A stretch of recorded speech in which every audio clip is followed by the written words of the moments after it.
लेकिन इस चीज को समझिए कि इसके पीछे हाथ किसका किसका हो सकता है।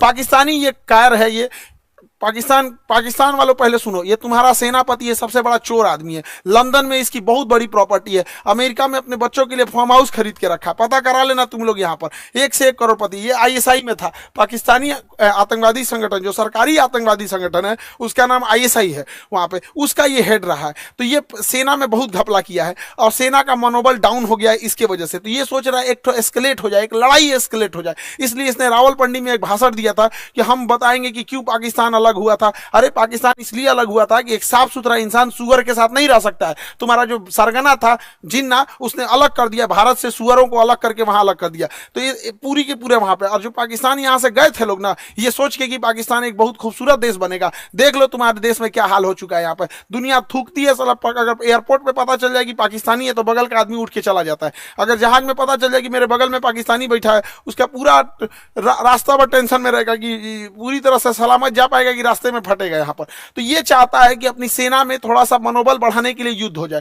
दूसरा, पाकिस्तान में इसने क्या किया, इमरान खान को गिरफ्तार करा दिया। इमरान खान पहले क्रिकेटर थे, पूरी दुनिया घूमे थे, पाकिस्तान के अन्य प्रधानमंत्रियों की तुलना में ज्यादा सोच समझ रखने वाला था, तो इसको जेल में भिजवा दिया मेरे चचवा को। अभी यहाँ पे गृह युद्ध हो गया। तो आसिम मुनीर का यही सोचना है कि अगर भारत से थोड़ी बड़ी भी लड़ाई हो जाती है तो सेना ये अपना बन बजा लेगा कि देखो हम हैं तो पाकिस्तान को बचा के रखे हुए, वैसे भी पाकिस्तान मरेगा, बकरी की अम्मा कब तक खैर मनाएगी। दूसरा एक और चीज है क्या है कि इंडिया चाइना और अमेरिका के बीच में जो ट्रेड वार हुआ है, तो चाइना के ऊपर 245% लगा दिया गया है टेरिफ, जिस वजह से बहुत सारे व्यापारी अब इंडिया की ओर मूव करेंगे। तो चाइना की भी चाल है, वो पाकिस्तान के थ्रू भारत में हमला करा रहा है ताकि बड़े व्यापारी इंडिया में इस मौके को ना देख सके। क्योंकि जो बहुत बड़े व्यापारी होते हैं ना, जो करोड़ों करोड़ में डील करते हैं, 200 करोड़ 400 करोड़, तो वो देखते हैं किस देश में शांति है। इसलिए देखिएगा, सिंगापुर देखिए, दुबई देखिए, कोरिया देखिए, जापान देखिए, यहाँ हमेशा शांति रहता है, तो वैसे ही देखते हैं। तो चाइना को लगता है कि इसका फायदा कहीं इंडिया ना उठा ले, इसलिए जानबूझ के चाइना पाकिस्तान को उकसा रहा है। और देखिए, जब कोई इंसान भिखमंगा हो जाता है, पूरी तरह कंगाल हो जाता है, अपनी इज्जत खत्म हो जाती है, तो दूसरे को डुबाने में लग जाता है। यही काम पाकिस्तान कर रहा है। ये आतंकवादी आए और वहां पर्यटकों के ऊपर गोली चलाने लगे। आतंकवादियों के मंसूबे को समझिए, गोली मारे हैं उनकी मंसूबा को समझिए।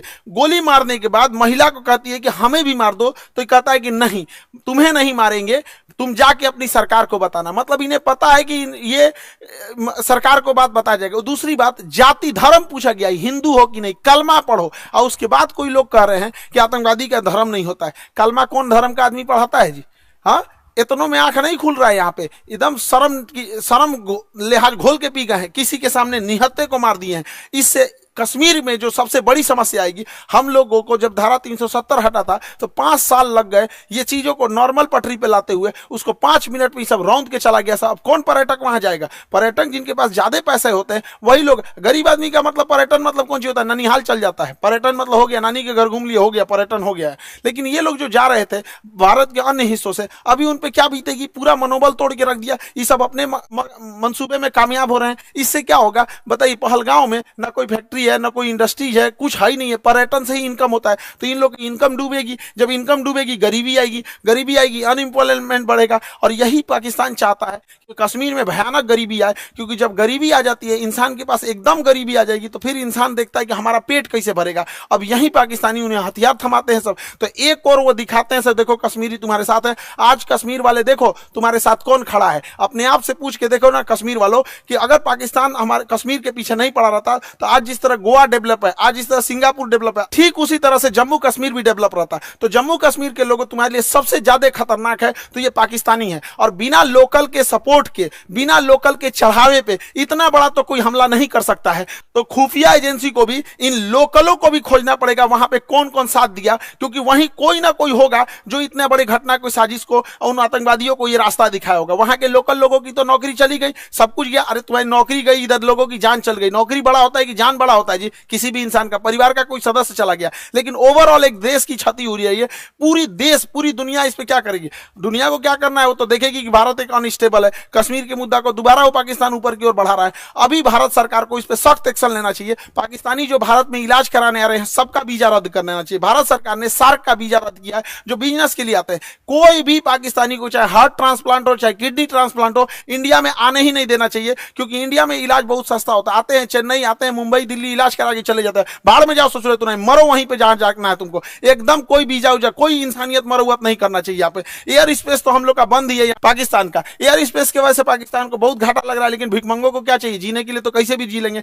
सिंधु जल समझौता 1960 के तहत हम लोग सिंधु नदी तंत्र के 80% जल छोड़ देते थे, भारत ने अभी समझौते को सस्पेंड किया है। सस्पेंड करने से फायदा यह है कि हम लोग कभी जब मन तब सस्पेंड कर देंगे जब भी इस तरह की घटना होगी, लेकिन सिंधु जल समझौते को सस्पेंड कर देना कोई इलाज नहीं है, क्योंकि इसके पानी को हम डाइवर्ट करके लेके कहां जाएंगे, इसके लिए हमें नया बांध बनाने की जरूरत है। तो बहुत सारे बांध, जब तक ये समझौता सस्पेंड है, बांध बना देना चाहिए और पाकिस्तान के पूरे पानी को रोक लेना चाहिए, और गर्मी के दिन में पूरा पानी रोक ले, और जब बरसात का समय आएगा तो पाकिस्तान तब तक तो गर्मी में पूरा जल चुका रहेगा, बरसात के समय आएगा जब पूरा लबालब होगा तो बांध खोल दे, एगो सुखा के मारो फिर दहवा के मार दो, यहाँ पे दोनों करना पड़ेगा। इंसानियत को लांग दिया है पाकिस्तान ने, देखिए राक्षसों के साथ राक्षस जैसा ही व्यवहार करना पड़ेगा। और दूसरी भैया, हमारे खुफिया एजेंसी वाले लोग, चाहे आईबी हो, रॉ हो, सीबीआई हो, एनआईए हो, कुछ तो करो भाई। हमेशा पुलवामा हुआ, तुम लोग को क्या कैसे बोले यार, कैसे अभी देख रहे थे बलूचिस्तान में हुआ था, एक नॉर्मल आदमी समझ रहा था उसका रिटिलेशन होगा, ये क्या इंटेलिजेंस आता है हम लोग का। पुलवामा हो जाता है, संसद पर अटैक हो जाता है, ताज होटल पे हमला हो जाता है,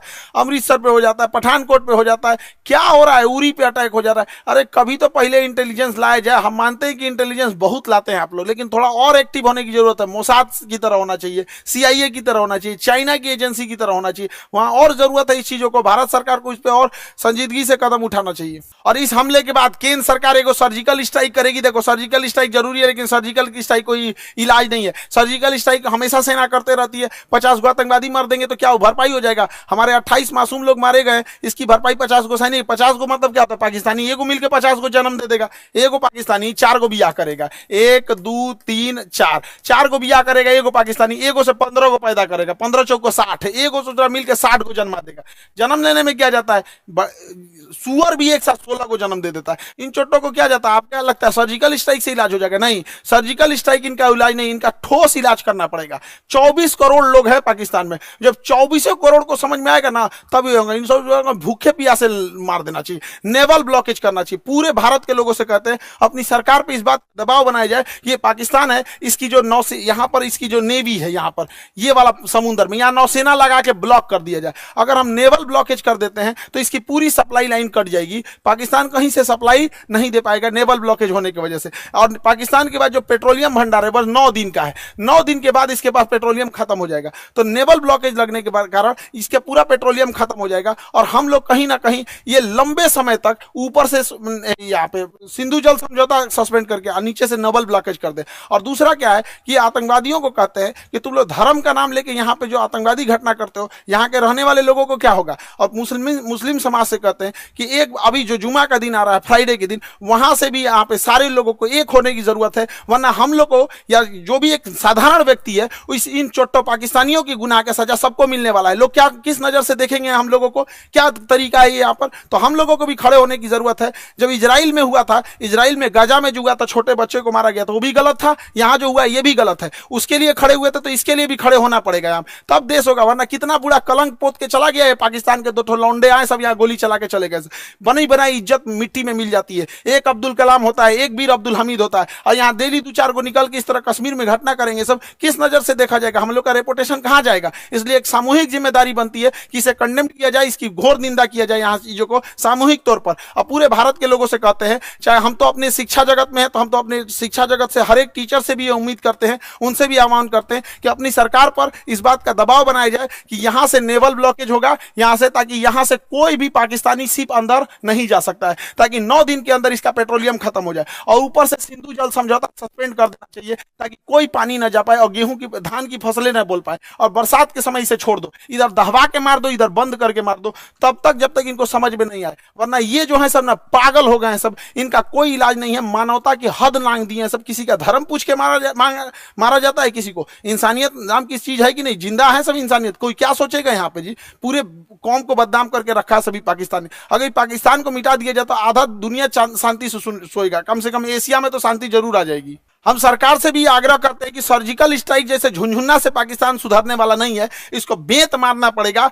नेवल ब्लॉकेज कीजिए। याद करिए 1999 कारगिल के टाइम पे जब नौसेना ने ब्लॉक कर दिया था, तब पाकिस्तान पीछे हटा था, क्योंकि उसकी पूरी राशन सप्लाई और विदेशी व्यापार बंद हो गया था, अर्थव्यवस्था तोड़ना पड़ेगा पूरी तरह से पाकिस्तान का। हम सारे अपने शिक्षक समाज से भी कहते हैं और सारे विद्यार्थियों से भी कहते हैं और देश से भी लोगों से कहते हैं कि इस पे चाहे ट्विटर हो चाहे जैसे भी हो, हैशटैग हम लोग को ले आना पड़ेगा, hashtag naval blockage for Pakistan. ये कुछ ना कुछ करना पड़ेगा ताकि सरकार सर्जिकल स्ट्राइक से नहीं, क्योंकि सर्जिकल स्ट्राइक से सुनने वाला नहीं है, एक बढ़िया से लड़ाई चाहिए होता है, तब उसको अगर वो चाहिए तो उसको दे दिया जाएगा। इसमें हम लोग पीछे नहीं पड़ेंगे। हम तो कहते हैं पहले नेवल ब्लॉकेज करके 1 महीना छोड़ दो, जितना राशन पानी है सब खत्म हो जाए, 1 महीना में फ्यूल वगैरह सब खत्म हो जाए, तब उसके बाद अगला हमला करना चाहिए। इसके जितना बिजली घर है, अब पुल है रेलवे का तोड़ दो, उसके बाद आधा पंगु हो जाएगा पाकिस्तान यहाँ पे। तो ये छोटे मोटे लड़ाई से नहीं सुलझने वाला है, हम लोग को एक कड़ा एक्शन लेना पड़ेगा, वरना आए दिन इस तरह की घटनाएं होती रहेंगी। कश्मीर को तबाह करके रख दिया, हमारा पूरा एक पर्यटन का व्यापार था। स्विट्जरलैंड कोई क्यों जाता जब कश्मीर इतना बेहतरीन था?